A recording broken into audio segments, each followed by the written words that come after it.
नमस्कार। The shooter news channel में आपका बहुत बहुत स्वागत है। कांग्रेस सांसद राहुल गांधी की लोकसभा सदस्यता खत्म होने के बाद देश में राजनीतिक भूचाल आ गया है। पक्ष विपक्ष दोनों एक दूसरे के विरोध में सड़क पर है। कांग्रेस जहां इसे मोदी सरकार के खिलाफ एक बड़े मुद्दे के रूप में भुनाने की कोशिश कर रही है, वहीं भाजपा इसे ओबीसी समाज के अपमान से जोड़कर देश भर में आंदोलन करने की बात कह रही है। राहुल गांधी को मानहानि केस में मिली 2 साल की सजा और लोकसभा सदस्यता समाप्त होने की घटना पर विधि विशेषज्ञों तथा स्थानीय नेताओं की क्या राय है, इस पर हमने एक विशेष बुलेटिन तैयार किया है। हमने इस विशेष बुलेटिन में 5 सवाल पूछे थे। हमने पहला सवाल पूछा था कि सूरत सेशन कोर्ट द्वारा कांग्रेस के सांसद राहुल गांधी को मानहानि केस में 2 साल की सजा सुनाए जाने के बाद लोकसभा सदस्यता समाप्त किए जाने को आप किस तरह से देखते हैं। हमने दूसरा सवाल पूछा, राहुल गांधी के वकीलों से आखिर कहां गलती हुई। एक सामान्य से मानहानि केस को उनके वकीलों ने गंभीरता से क्यों नहीं लिया। हमने तीसरा सवाल पूछा, अब तक 31 लोगों की संसद तथा विधानसभा सदस्यता कोर्ट द्वारा दंडित किए जाने पर समाप्त हुई है, ऐसे में राहुल गांधी की सदस्यता खत्म होने पर इतना बवाल क्यों है। हमने चौथा सवाल पूछा, अब राहुल गांधी के पास अपनी सदस्यता बचाए रखने के लिए कौन से उपाय शेष हैं। क्या संसद की सदस्यता समाप्त होने के बाद उसे फिर से पाया जा सकता है। और हमने पांचवा और आखिरी सवाल पूछा, कानून के जानकार कह रहे हैं राहुल गांधी सदस्यता समाप्त होने के बाद अब 8 साल तक चुनाव नहीं लड़ पाएंगे। क्या राहुल गांधी का राजनीतिक भविष्य अब समाप्त माना जाए। इन सवालों के जवाब में विधि विशेषज्ञों तथा हमारे स्थानीय नेताओं ने क्या कहा, आइए सुनते हैं। ये जो माननीय न्यायालय ने आदेश किया है, उस आदेश में ये कहा गया है कि 30 दिन का समय दिया गया है। 30 दिन के समय देने का अर्थ होता है कि उस बात के इम्प्लीमेंटेशन के लिए 30 दिन का वक्त दिया जाए। लेकिन सचिवालय द्वारा माननीय आदेश के होते ही ये निष्कासन का आदेश पारित करना जल्दबाजी है, क्योंकि कानून नैतिकता, मानवता और संवेदनाओं के लिए बना है। कानून में, कानून के इम्प्लीमेंटेशन में संवेदनाओं का होना और जो मानवीय व्यवस्था है, उस व्यवस्था का होना आवश्यक है। तो हल्का सा ऐसा लगता है कि कहीं कोई राजनीति हुई है, जबकि न्याय को राजनीति से परे होना चाहिए। न्याय शब्द ही अपने आप में बहुत पावन शब्द है।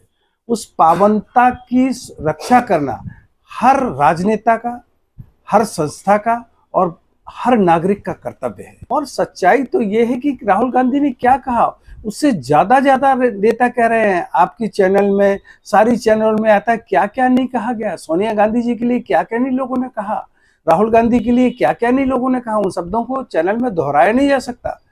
उन सब बातों के साथ जो मोदी जी के लिए कहा गया है, राहुल गांधी के जी को कहा गया है, वो बहुत कम है उसकी तुलना में। तो जब उन लोगों पर कोई कार्रवाई नहीं हुई, दूसरी एक बात और आ रही है कि इसने एक रास्ता भी खोल दिया है कि राहुल गांधी जी ने जो कहा उसमें न्यायालय में लोग गए, उसके परिणाम आए, उसमें निर्णय हुआ। ऐसा जो हम लोगों के साथ लोगों ने कहा है, उस पर भी हम लोग भी न्यायालय जाएंगे। इससे ज्यादा लोगों ने कहा है। तो एक ये जो राजनीति का जो एक गलत रास्ता है, वो भारतीय जनता पार्टी के द्वारा अपनाया गया है। नहीं, मैं बहुत अच्छा प्रश्न संतोष जी आपने किया। मैं इस बात को तो सीधे मानता हूं कि जब सूरत के सीजीएम न्यायालय में मानहानि का मुकदमा एक विधायक ने दायर किया था, पहली नोटिस पर ही अगर इनके कानूनविद जानकार वकील रहते और अगर इनको बचाना चाहते तो पहले नोटिस में ही ये उपस्थित होकर अगर माफी मांग लिए होते तो ये मुकदमा स्वतः वहीं समाप्त हो जाता। और इनके वकीलों ने तकनीकी कानूनी गलती उसी समय की कि जब सूरत के न्यायालय ने इनको सम्मन भेजा उपस्थिति का, उस समय अगर ये कार्रवाई हो गई होती तो ये इस सजा से बच गए होते।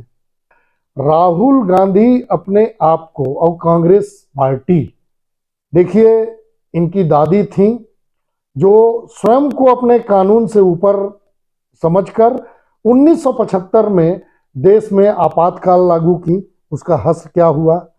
फिर इनकी दादी ने अपने शासनकाल में सबसे ज्यादा राष्ट्रपति शासन लगाने का भी कीर्तिमान इनकी दादी स्वर्गीय इंदिरा गांधी, जो पूर्व प्रधानमंत्री हैं, उनको जाता है। तो राहुल गांधी का नाम जहां आया, कांग्रेस के लोग अपने स्तुति गान में और कार्यकर्ता, अब छत्तीसगढ़ की घटना देखिए, कल राजधानी रायपुर में हमारे कार्यालय में इन लोगों ने घुस के जो कृत्य किया है, भारतीय जनता पार्टी की युवा कार्यकर्ताओं का जो सर फोड़ा है, मारपीट किया है, ये इस बात का द्योतक है कि ये कांग्रेस की जो गांधी फैमिली है, ये अपने आप को कानून, संविधान, उद्देश्य से ऊपर समझती है। देखिए, मेरा ऐसा मानना है कि जो हेट स्पीच है वो आज के राजनीति में एक गंभीर समस्या बना हुआ है। किसी भी दल के लोग, उनके वाणी और भाषा में संयम नहीं रह गया है। बड़ा दुर्भाग्यजनक बात है कि इस देश में जहाँ का एक गौरवशाली इतिहास रहा है, दर्शन रहा है, अध्यात्म रहा है, वहाँ पे जो भाषा का जो है वो क्षरण हुआ है राजनीति के लोगों में। जहाँ तक सूरत कोर्ट का मामला है, तो निम्न न्यायालय का निर्णय है, अभी पर्याप्त उसको नहीं माना सकता, अपीलीय न्यायालय है, और जब तक अपीलीय न्यायालय से उनको दोष सिद्धि न करार दी जाए अंतिम न्यायालय तक, तब तक माना जाता है कानून में कि वो दोषी नहीं है। नैतिकता का पर्याप्त अभाव है और जनता कहीं ना कहीं चली जा रही है पूरे देश में, क्योंकि एक अराजकता की स्थिति, अधिकारी मनमाना कर रहे हैं सरकार के वो में, हर किसी भी सरकार में, किसी एक पार्टी और एक दल की बात नहीं कर रहा हूँ, हर जगह जहाँ जिसका सत्ता उसका दुरुपयोग किया जा रहा है अधिकारियों के माध्यम से, और अधिकारी और कर्मचारी वर्ग निरंकुश होते जा रहे हैं। शायद अब राजनीतिज्ञों का भी उनके ऊपर कोई बस नहीं रहा। जो अराजकता की स्थिति है जनता झेल रही है और बहुत भयावह स्थिति है, ये कहीं ना कहीं एक विस्फोटक स्थिति न निर्मित हो जाए। नियम तो यही है कि अगर किसी को सजा होता है तो उसकी सदस्यता बर्खास्त हो जाएगी, लेकिन अभी बहुत बाकी है, अभी अपीलीय कोर्ट बाकी है, कोर्ट उस पर निर्णय लेगी, व्याख्या करेगी, वो जाएंगे। अभी तो हमको ये नहीं मालूम कि प्रकरण क्या है, क्या गवाही आया है, क्या उसमें विवेचना हुआ है न्यायालय में।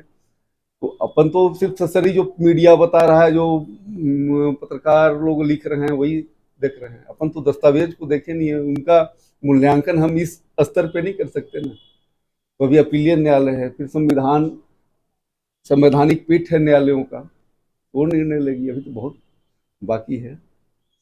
दिल्ली में जब अभी चुनाव चल रहे थे, विधानसभा चुनाव, तो केंद्रीय मंत्री अनुराग ठाकुर हो, चाहे वहाँ के जो भाजपा के वरिष्ठ नेता हो, उन्होंने ऐसे ऐसे बयान दिए थे वहाँ पर शाहीन बाग वाले मामले में कि गोली मारो सालों को, इस टाइप से ऐसे ऐसे भड़काऊ बयान दिए थे। और उस पर दिल्ली हाई कोर्ट ने एक सामान्य टिप्पणी किया था कि चुनाव के माहौल को गरमाने के लिए ऐसा बयान लोग देते हैं, इसको हमको गंभीरता से नहीं लेना चाहिए।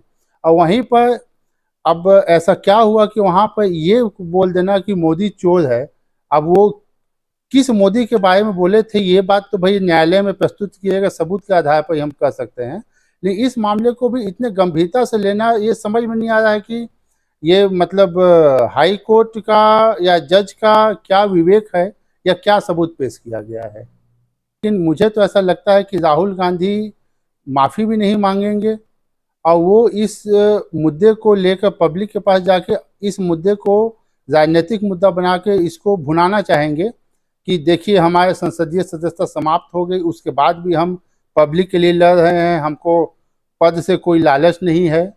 तो इस मुद्दे को वो पब्लिकली भुनाना चाह रहे हैं। वो चाहते तो माफ़ी मांगकर इस मुद्दे को दफ़ा दफ़ा कर सकते थे, लेकिन वो अपने आप को भाई राष्ट्रीय नेता है ही हैं। अब वो कांग्रेस का स्टैंड है, अब कांग्रेस इसको साफ कहेगी कि वो आगे क्या रणनीति अपनाएगी। संवैधानिक प्रक्रिया है, जैसा कि लोक प्रतिनिधित्व अधिनियम में संशोधन के बाद से सजा होने के बाद तत्काल उसका निष्पादन किया जाना है। ऐसी स्थिति में जो सूरत न्यायालय ने सजा किया है, वो 2 साल का दंड जो दिया है, वो निष्पादन करने के लिए माना जाएगा, क्योंकि लोक प्रतिनिधित्व अधिनियम के बारे में अमेंडमेंट करके जोड़ दिया गया और जो रोक लगाया गया, उनकी सदस्यता समाप्त की गई है, उस प्रावधान के अनुसार विधि संगत तरीके से की गई है। और भविष्य में जब वो दोष मुक्त हो जाते हैं तो उन्हें चुनाव लड़ने की पाबंदी हट जाएगी।